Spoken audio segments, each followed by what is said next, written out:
In the heart of Lagos, Nigeria, where skyscrapers touch the heavens and slums kiss the earth, a young woman named Aduni would discover that sometimes the greatest acts of love require the ultimate sacrifice. This is not just a story about money or desire.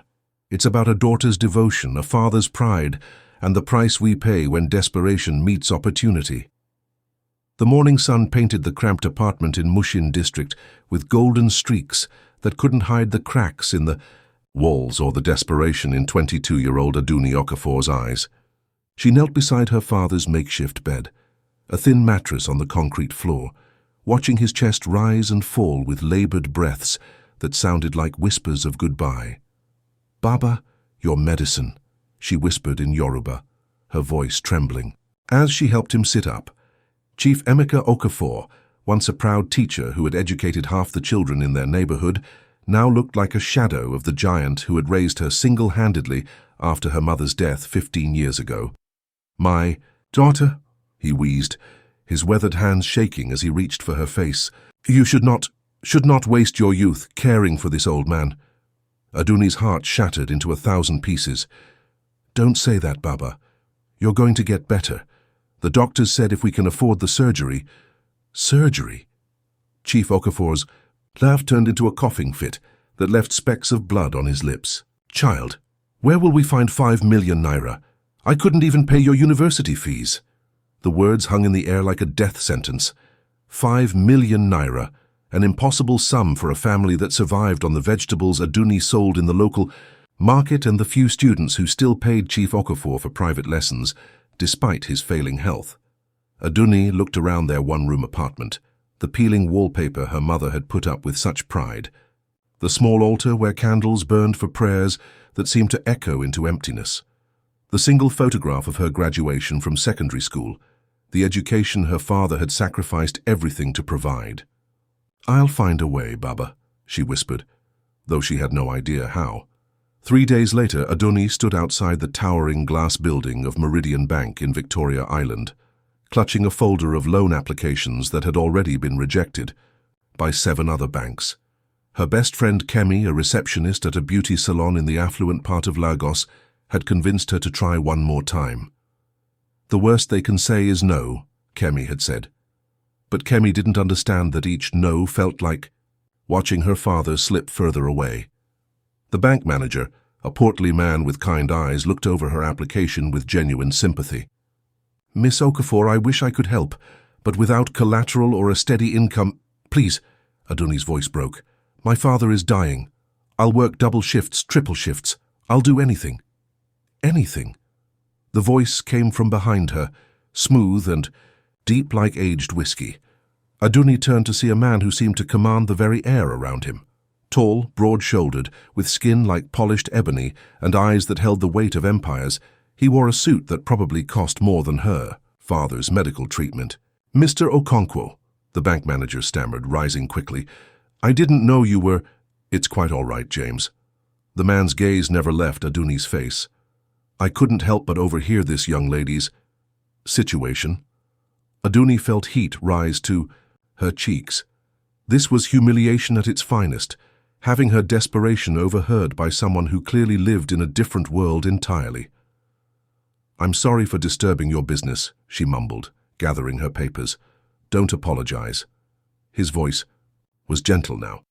"I'm Chibueze Okonkwo, and you are Aduni." "Aduni Okafor. Beautiful name. It means sweet to have, doesn't it?" She nodded, surprised by his knowledge of Yoruba. "Walk with me, Aduni." The elevator ride to the 40th floor felt like ascending to another planet. Chibueze's office was a testament to wealth beyond imagination, floor-to-ceiling windows overlooking Lagos Lagoon, art that belonged in museums, and a silence that spoke of power. "Tea? Coffee?" he offered, his voice carrying an accent that spoke of international schools and boardrooms. I should go," Aduni stuttered.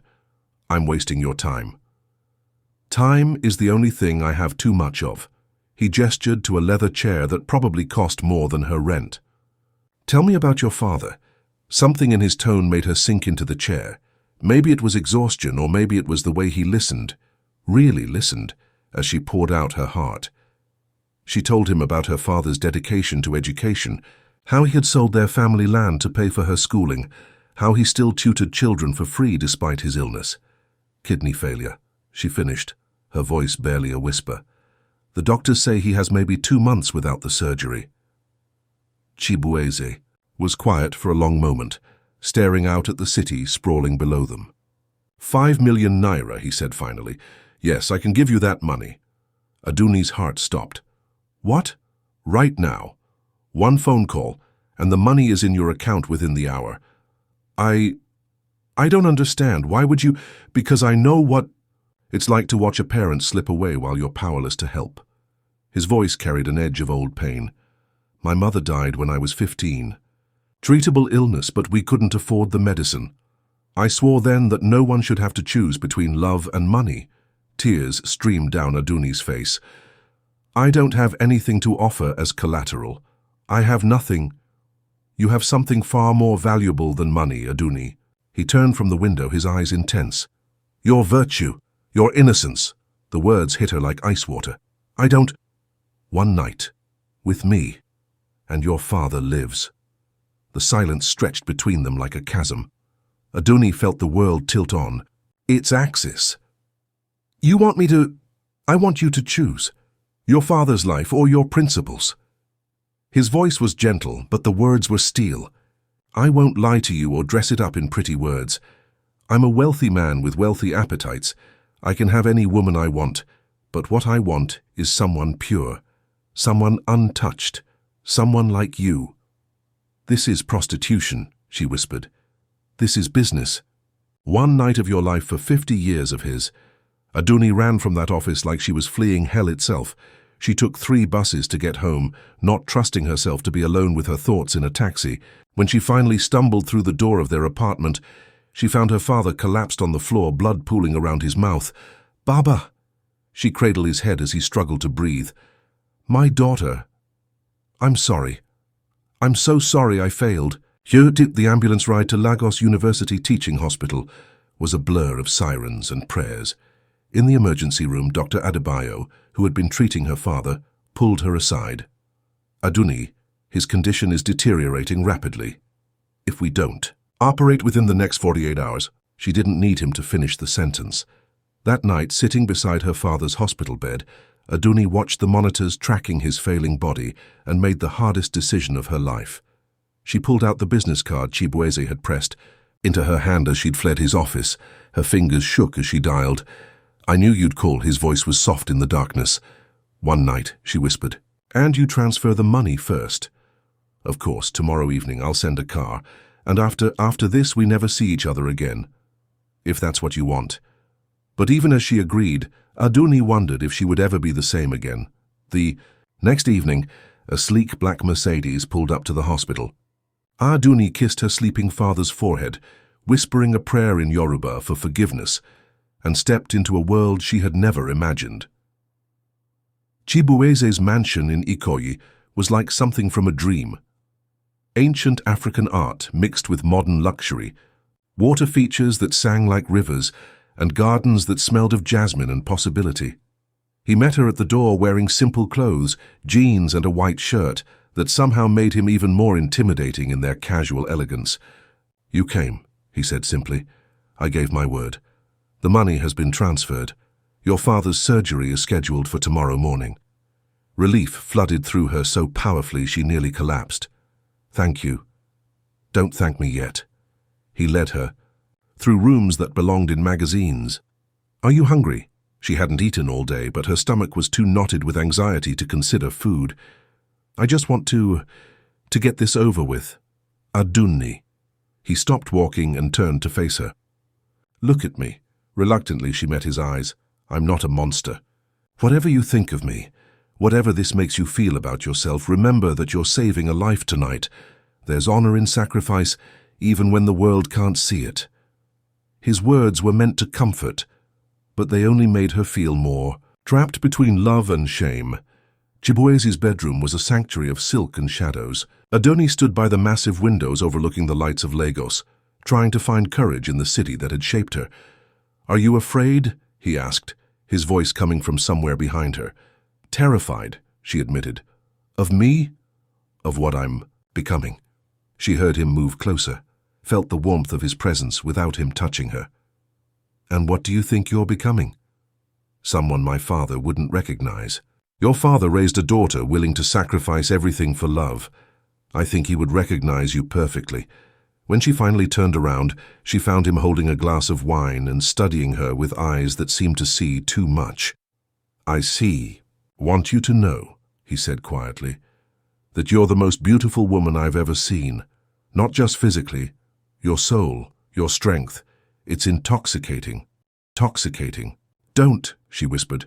Don't make this about feelings. It's not. Isn't it? The question hung between them like a challenge. As the night wore on, Aduni discovered that Chibueze was not the cold businessman she had expected. He spoke of his childhood in Aba, of losing his mother, of building his empire from nothing but determination and pain. He was gentle with her in ways that confused her heart and terrified her mind. When dawn broke over Lagos, painting the sky in shades of gold and possibility, Aduni lay in sheets that smelled of sandalwood and regret, staring at the ceiling and trying to understand what had happened to her. It wasn't supposed to feel like this. It wasn't supposed to feel like anything at all. Chief Okafor's surgery was a success.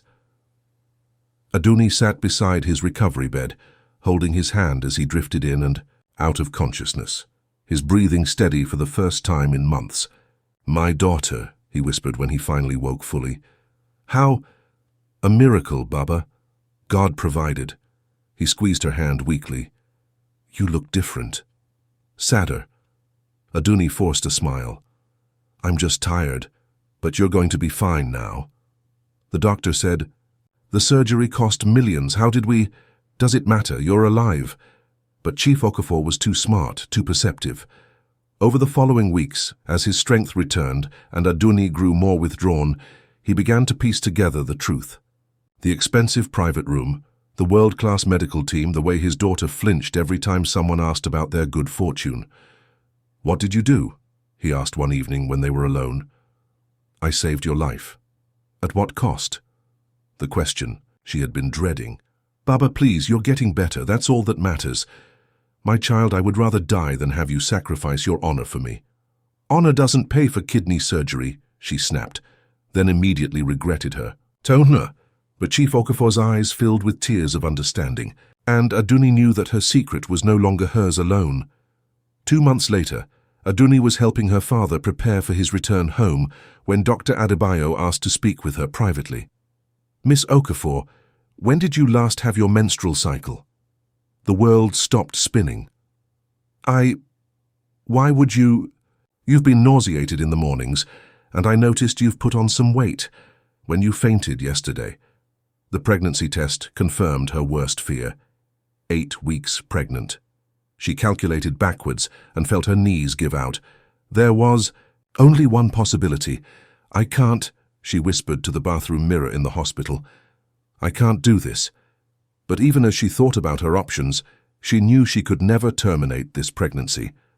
Despite everything, despite the circumstances of conception, this was life growing inside her. That evening she stood outside Chibueze's office building, watching him through the window as he worked late into the night. She had his number, could call him, tell him about the baby. But what then? Would he think she had planned this? Would he want to control her life even more? Instead, she went home and began planning her disappearance. Aduni told her father she had found work in Abuja, caring for an elderly woman. The lie tasted like ash in her mouth, but she couldn't bear to see the disappointment in his eyes when he learned about the pregnancy. 2 months, she promised, just until you're completely recovered. My daughter, something is troubling you. Stay. We'll face whatever it is together. I love you, Baba. Remember that. She kissed his forehead and left Lagos with nothing but a small bag and the weight of her secrets. Kemi had a cousin in Kaduna who ran a small guest house. It seemed like the perfect place to disappear, to figure out how to raise a child conceived in desperation and shame. But Chibueze Okonkwo hadn't built a business empire by letting important things slip away. Within a week, his people had tracked her down. She was hanging laundry behind the guest house when she heard his voice. Running away doesn't solve anything, Aduni. She spun around to find him standing there, his expensive suit looking completely out of place against the dusty backdrop of the northern Nigerian town. How did you find me? I find everything I'm looking for. He stepped closer, and she instinctively placed a protective hand over her still flat stomach. His eyes followed the gesture, and understanding dawned in his expression. How far along? It doesn't matter. This has nothing to do with you. Everything about you has to do with me now. Marry me. The words stopped Aduni mid-step as she tried to walk away from him. What? You heard me. Marry me and I'll give this child my name. I'll give you both everything you could ever need. I don't want your money. You took it once. The cruel reminder hit her like a slap. That was different. That was for my father. And this is for your child. Our child. He moved closer, his voice gentler. Do you think I'll let my son or daughter grow up without knowing their father? You don't understand, she whispered. We can't just pretend this is normal. That we're normal. Nothing about us has been normal from the beginning. But we can make it work. Based on what? A business transaction? Based on the fact that I haven't been able to stop thinking about you since that night. Based on the fact that you're carrying my child. Based on the fact that maybe, just maybe, we can build something real from something that started wrong. Aduni looked around the small town that had become her refuge, then back at this man who represented everything complicated about her life. I need time to think. Time is something we don't have much of. Your father is asking questions. My business associates are wondering why I've been distracted. And you, he gestured toward her middle, you're going to start showing soon. 3 weeks later, Aduni stood in the most beautiful wedding dress she had ever seen, staring at herself, in the mirror of Chibueze's mansion. The ivory silk felt like a mockery of everything a wedding dress was supposed to represent. Kemi was helping her with the final touches, tears streaming down her face. You look like a princess, Duni, but you look so sad. How can I be happy? About a marriage that started with me selling myself. Maybe it started wrong, but that doesn't mean it has to end wrong. The ceremony was small, just close family and a few friends. Chief Okafor, still weak but determined to walk his daughter down the aisle, squeezed her hand as they stood at the back of the church. Are you sure about this, my daughter? I have to be, Baba. He seems to care for you. I see it in how he looks at you. Aduni had noticed it too, the way Chibueze's eyes followed her, the gentleness in his voice when he spoke to her, the careful way he treated her as her pregnancy progressed. It confused her more than if he had remained cold and distant. She walked down the aisle. Chibueze's eyes never left hers. When she reached him, he whispered, You're beautiful. This isn't real, she whispered back. It's as real as we make it. The pastor's words seemed to come from a great distance. When it came time for vows, Chibueze surprised her by abandoning the traditional words. Aduni, he said, his voice carrying, to every corner of the church. I know this isn't how either of us imagined our wedding day, but I promise you this.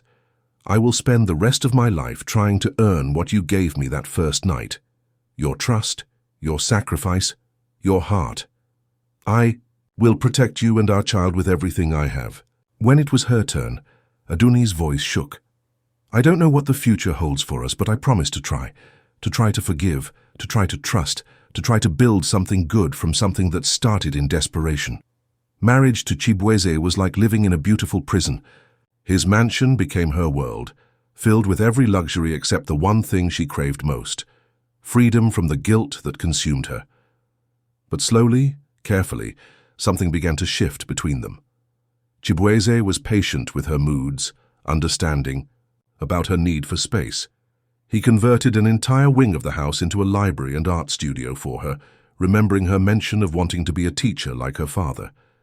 I thought you might want to continue your education, he said one evening, presenting her with acceptance letters to several universities. You can study anything you want at your own pace. You looked into my academic records. I look into everything that matters to you. It was both touching and terrifying, this attention he paid to her needs and dreams. As her pregnancy progressed, she found herself softening toward him in unexpected moments. When he came home from work and immediately asked about her day, her health, the baby. When he read business reports aloud to their unborn child, claiming it was never too early to start learning about commerce. When he held her hair back during morning sickness without being asked, "Why are you being so good to me?" she asked one night as they sat in the garden, her head resting against his shoulder as they watched the sunset. "Because you deserve it." That's not an answer. He was quiet for a long moment. "Because I'm falling in love with my wife and I don't know what to do about it." Their daughter was born on a rainy Tuesday in March, screaming her displeasure at being removed from her warm cocoon. Chibueze cried when he held her for the first time, this powerful man reduced to tears by 7 pounds of wrinkled possibility. "She's perfect," he whispered, touching her tiny fingers. "She's absolutely perfect. They named her Amara, Grace. Grace born from shame, hope from desperation, love from a transaction that had transformed both their lives." Adoni watched Chibueze with their daughter over the following weeks and saw a tenderness she had never imagined possible. He woke up for night feedings, changed diapers without complaint, sang lullabies in 3 languages. This was not the cold businessman who had propositioned her in his office. This was a father utterly besotted with his child. "She has your eyes," he said one evening as they sat together, taking turns feeding Amara. "Your stubborn chin," Aduni replied, and was surprised to realize she was smiling. "Are you happy?" he asked suddenly. The question caught her off guard. Was she happy? The guilt still lingered.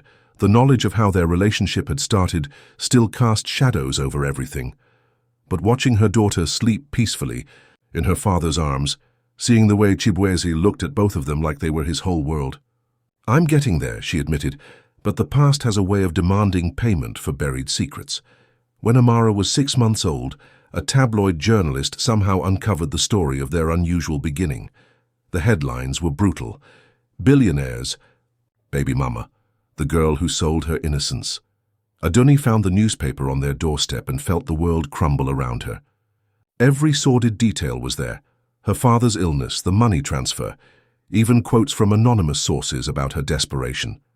She was standing in the kitchen, shaking as she read, when Chibueze came home from work. "I'll destroy them," he said quietly, taking the paper from her trembling hands.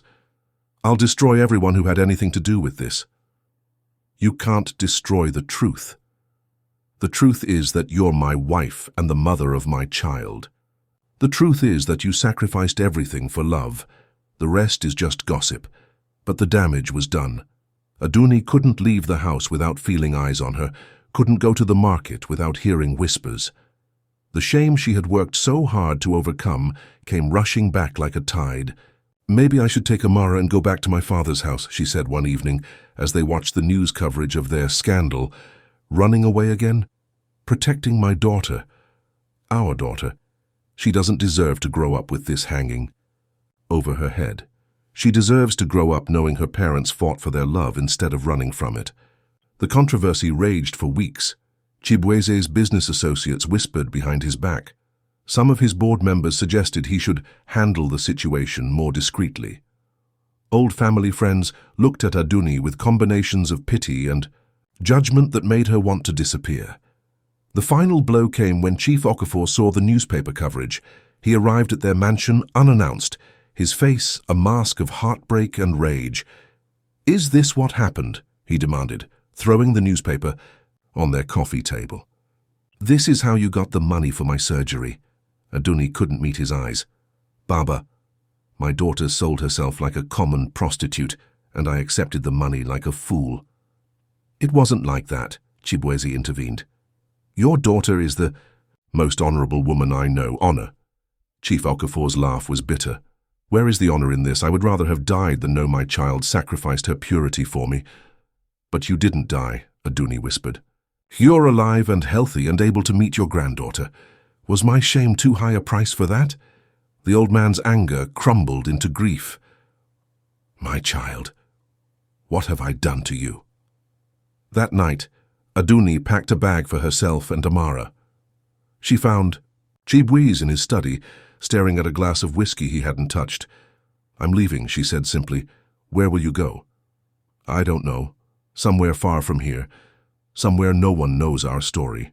He looked up at her then, and she saw something she had never seen before in his eyes: defeat. "What about us? What about our marriage?" "What marriage? We never had a real marriage.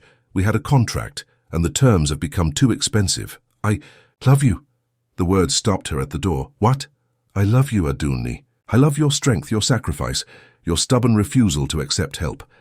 I love the way you sing to Amara in Yoruba, the way you argue with me about politics, the way you've made this house feel like a home." He stood up, moving toward her. "I love you, and I don't care how it started. But I do," she whispered. "I care that our daughter was conceived in a transaction. I care that people look at me like I'm something they need to scrape off their shoes. I care that my father is ashamed of me. Then we'll leave, tonight, all of us. We'll go anywhere you want, start over completely. You can't just abandon your empire. I can abandon anything for you." The sincerity in his voice broke something inside her. "Why? Why would you do that?" "Because 3 years ago, a desperate girl walked into my office and changed my life. Because you showed me what real love looks like, the kind that sacrifices everything without asking for anything in return. Because you made me want to be worthy of that love." They didn't leave that night. Instead, they stayed up talking until dawn, really talking for the first time since their wedding. Chibueze told her about his childhood, about the poverty that had driven him to build his empire, about the loneliness that had made him purchase companionship instead of seeking love. "I thought money could buy everything," he admitted as they watched the sunrise from their bedroom window, Amara sleeping peacefully between them. "And then I met someone who couldn't be bought, only borrowed for one night." "I wasn't borrowed," Aduni corrected. "I was sold. By myself." "No. You were invested.